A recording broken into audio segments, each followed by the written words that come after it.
பாசம்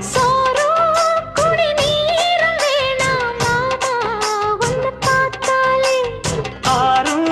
பசியாரும் தானாச மொழி கேட்டாலே